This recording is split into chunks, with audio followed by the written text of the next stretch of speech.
今回は青黒スコーラーについて、その強さを分析してみました。定期的に環境を壊しに来る災害ことスコーラー。今回は魔道具ギミックと手を組んでの登場です。今回は青黒スコーラーのカードをまとめてみましたので、ぜひ最後までご覧ください。それでは、早速参りましょう。バンナートカーニバル。まず最初に紹介するカードはバンナイトカーニバル。こちらはコンボパーツであり、最重要カードでもあります。効果ですが、コストを支払う代わりに魔道具を2枚ずつ、バトルゾーンと墓地から指定して山札の下に送ります。その後、山札、墓地、手札からドルスザクを1体と、魔道具を4枚、文明やコストを問わず選択し、魔道具4枚の上に重ねる形でそのドルスザクを場に出します。条件さえ達成すればコストを支払わずに唱えられる上、山札からもドルスザクを展開できるという唯一性から、過去にも魔道具系のデッキに採用されたケースがあるカードです。過去の使い方としては、当時のドルスザクの代表カードかつ、自身の下にカードが4枚以上あることで効果を発揮する、闇のドルスザクのデスザークが主な出し先でした。しかし、今回のコンボで使用するドルスザクはデスザークでなく、最近のゼロ U クロニクルデッキで登場したドラグスザークです。このカードは登場時にガチャレンジ召喚を4回行うという、何度見ても豪快すぎる効果を持っています。復帰勢の方にガチャレンジ召喚とは何かについて軽く説明しますと、昨今のデュエルマスターズには超ガチャレンジゾーンといって、裏が白いガチャレンジクリーチャーを12枚集めておく場所があります。なお GR ゾーンは使用する場合確実に12枚でなくてはいけません。そして超次元ゾーンと違い、すべてのカードを裏向きにして、もう一つのデッキかのように扱う必要があります。ガチャレンジ召喚というのは、この超ガチャレンジゾーンのカードを上から1枚、コストを支払ったことにしてバトルゾーンに出すことです。ガチャレンジクリーチャーには強力なカードが山ほど存在するので、ガチャレンジ召喚は1回するだけでも大きなアドバンテージになり得ます。その代わりランダム性が高く、同盟カードも2枚までです。が、一部のカードはそのランダム性を貫通することができます。そのうちの1枚がこのブザイコガチャレンジです。このカードは自身が魔道具でありながらガチャレンジクリーチャーであり、かつ2枚以上デッキに搭載することができる仕様になっています。そのため、ガチャレンジゾーンをこのカードだけにしておくことで、ドラグスザークから出るカードを固定することができます。そうして大量のクリーチャーを展開して、この呪文を唱えます。ダグランバザール。このカードの名前はダグランバザール。コストを支払う代わりに闇のクリーチャーを4体タップできます。先ほどドラグスザークで大量のクリーチャーを展開したので、闇のクリーチャー4体という条件は簡単に達成できます。そして効果ですが、自分のクリーチャーを任意の数破壊し、その数の2倍カードを引くことができます。この効果を使用して、場にブザイコガチャレンジを2体残しておき、残りのクリーチャーを全て破壊して手札に変換します。こうして2枚目のバンナイトカーニバルを探しに行きます。万が一このドローでバンナイトカーニバルを引けなかったとしても、一度だけならあらかじめ置いてあったゼイロンの破壊の儀を使い、墓地からバンナイトカーニバルを回収することができます。また、途中でブベルを墓地に置くことに成功していれば、ドラグスザークなどの効果によるガチャレンジ召喚に反応して、墓地からブベルを場に出すことができます。こうして頭数を増やしてダグランバザールの効果対象を増やし、ドロー枚数を多くするのがこのデッキの主な動きです。また、このデッキは必須パーツの多さをドローで補っているため、インビンシブル13が1枚だけ採用されています。このカードは採用枚数に応じてデッキを5枚増やすことができます。基本的にはデッキの枚数を不必要に増やすことは、キーカードを引く確率が低くなってしまうため避けるべきですが、このデッキのようにドローや墓地肥やしが充実しているデッキだと、採用した方がデッキがうまく回ることが多々あります。と、長々と話してしまいましたが実はこのデッキは凄まじくて、ここまでしてもデッキの枚数が少なくなってしまいがちです。それをカバーするために搭載されたのが、このカードです。ジョルジュバ大優。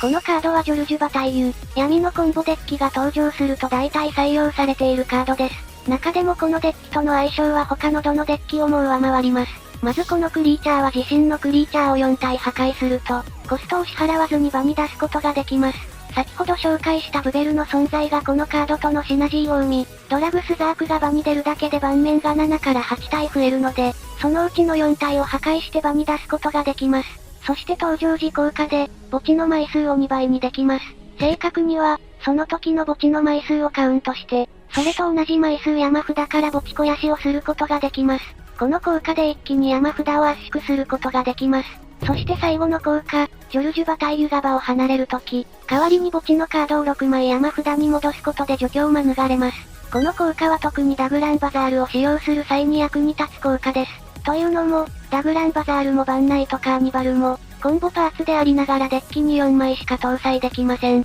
実際にはゲーム開始時にシールドに埋まってしまうこともあり、4枚もゲームに絡まないかもしれません。そんな時にジョルジュ・バタイユの除去耐性が役に立ちます。まずどうにかして山札を残り1から3枚程度にします。多少多くても問題はありませんが、念には念を入れましょう。そうしてダグランバザールを発動、ジョルジュ・バタイユ込みで、数体のクリーチャーを指定して破壊します。まずジョルジュ・バタイユの除去耐性効果が発動。墓地にあるダグランバザールやバンナイトカーニバルを選択し、他の邪魔にならないカードを数枚選択して合計6枚にし、山札の下に好きな順番で置くことができます。そしてダグランバザールの効果を発動しカードをドローします。この時、デッキを圧縮しておいたおかげで、さっきジョルジュ・バタイユの効果で山札の下に置いたカードが、ダグランバザールのドローで手札に加わります。墓地回収効果としてジョルジュ・バタイユは活躍するのです。この時点で任意の無月の門を無限に発生させるループができます。バンナイトカーニバルの効果でドラグスザークを場に出し、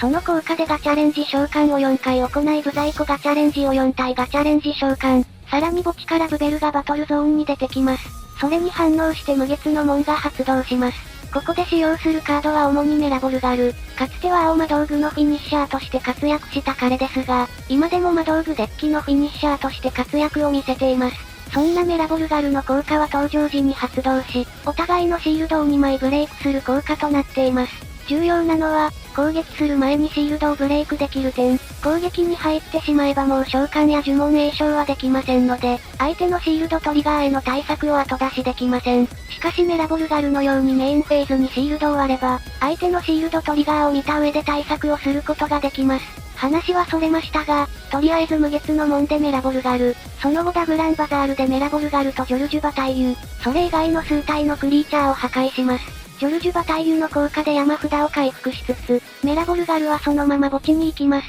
そしてダグランバザールの効果でカードをドローし、バンナイトカーニバルやダグランバザールを再び回収。もう一度詠唱することでドラグスザークを場に出します。と、このようにすることで墓地から無限に、無月の門を持つメラボルガルを場に出すことができます。こうして相手のシールドを全て割り切った後で、ついにあのカードが登場します。次元の嵐スコーラー。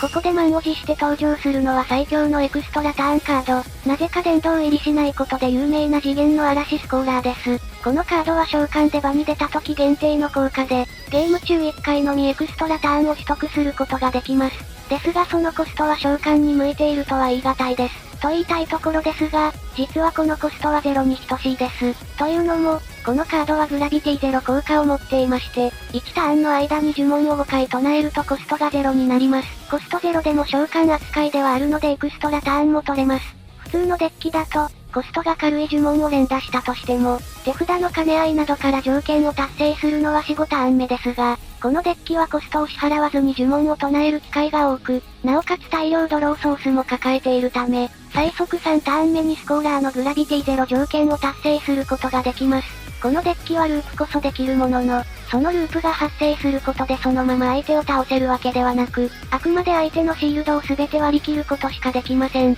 その上このデッキは水文明と闇文明のデッキになっているので、スピードアタッカーのようなクリーチャーも少ないです。そのため次元の嵐スコーラーを場に出してエクストラターンを獲得し、次のターンに召喚酔いが解けたクリーチャーで一斉攻撃する。これがこのデッキの勝利方法となっています。一応、シールドがなくなっても革命ゼロトリガーや、鬼エンドを持つ100機の邪王門、手札から捨てることで敗北回避を行えるバラドビナシューラなど、防御手段は多く存在しています。ですがそもそも最速3ターン目に勝利できてしまうため、鬼エンド系のカードを使う条件である人闇のマナが、意外にもマナゾーンに存在していないという事態になったり、そもそも大量のクリーチャーがバトルゾーンにいるため、それらを全てさばききるのは不可能だったりと、攻撃性能も非常に高いデッキとなっています。このデッキは高速かつ確実に相手を倒せるため、今後競技シーンでも見かけることになるデッキでしょう。今回は、サムネにもなっている大災害の期間、青黒スコーラーについて、